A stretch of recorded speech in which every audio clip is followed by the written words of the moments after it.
the heart of the Israeli society. For the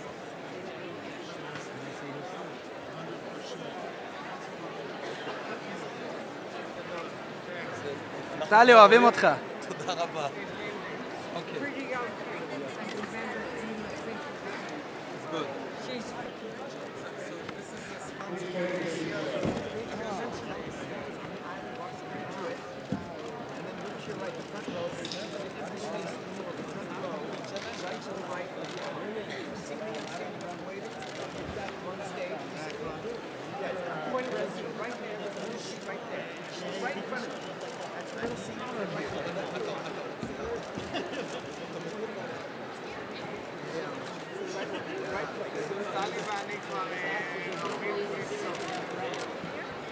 Next up is the big surprise of this election, and someone completely different.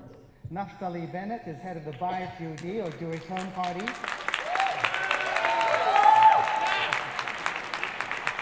You seem to have big support on the left here. That's surprising. Born in Haifa, he is the son of parents who made Aliyah from San Francisco, and he served as a major in the elite Sayeret Matkal.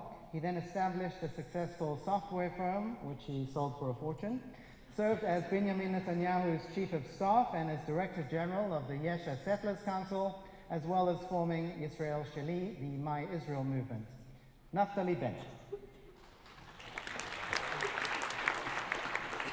First of all, it's great being here. My mom was deputy director of AACI in Haifa, so I've got a deep connection. I remember collating those bulletins before there were emails. I'm also very proud to tell you that we're the only party with Ole, an American Ole, in a realistic location in the list. That's Jeremy Gimpel. And I do need to apologize in advance. I notified the organizers at 9 p.m. he's going to replace me, but I felt it important at least to come over. I think I'm the only party leader here. We care about the Olim a lot. I'll tell you a short story. There was Rabbi Aryeh Levin, was a big tzaddik. He was the rabbi of the undergrounds before, prisoners before the state of Israel was established. Anyway, sometime in the 50s, he was walking on the street and he saw one of his former students, dressed as a soldier now, walking and coming towards him and suddenly evading, crossing the street. And he didn't understand what's going on. So he said, come here, why are you running away from me? So the soldier, this tall, proud soldier, came over a bit awkwardly and he said, Rabbi, you know, I don't have a kippah on anymore. Now the rabbi was very short and he said, you know, I am very short, I can only reach your heart. And what I see, I don't know what you have on your head. Do you have a kippah? You don't have a kippah. But what I see is a huge heart of a soldier in Tzva Haganah Israel. And apparently he was the godfather of Bougie Herzog. Amazing. So this is what we're about. We don't see if you have a kippah or you don't have a kippah, whether you're Haredi, secular. Israel has real challenges that need real solutions that'll get solved only if we remove the barriers between everyone, even between Jews and Arabs and Druze and everyone. We need to solve the problems. Just to give you a sense, the housing prices went up 40% during this last tenure of Netanyahu. It's very difficult for a young couple to finish the month in Israeli terminology, and we've got a 39 billion shekel deficit. So we've got some real issues to solve, but if we fight each other the whole time, we're not going to solve them. I was in a panel with Bougie, and he talked about his platform, and I found myself agreeing with 70% of what he said. So I figured let's agree to disagree on the 30%. Hint, it's about the Palestinian state. So we won't agree about that, but is that really the defining issue of Israel right now? Is that the only thing we need to fuss about? I think that we need to look in domestically, solve issues, and Minister Edelstein looked backward 4 years. Let's talk about looking forward for about 30 years. Let's talk about year 2040, what our vision is for Israel. I see a strong and secure Israel still in a region that may be very difficult. We don't control the region. We don't control Iran or a radical Egypt, but a strong and confident Israel. I see 10 million Jews living in Israel.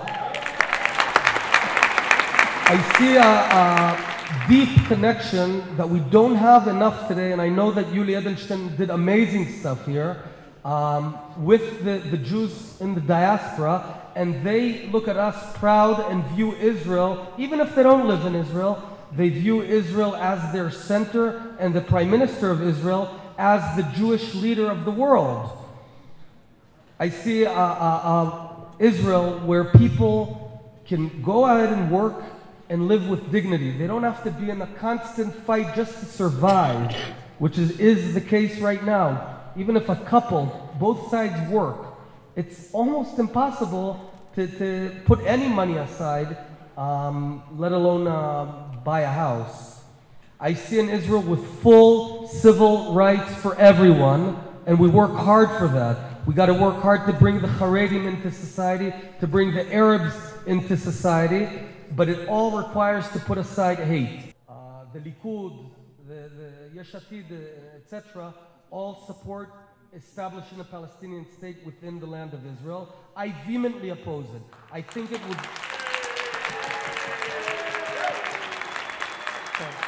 Even with the applause, one minute left. 1 minute to go. So I vehemently oppose it, but I do think it's time for a fresh approach.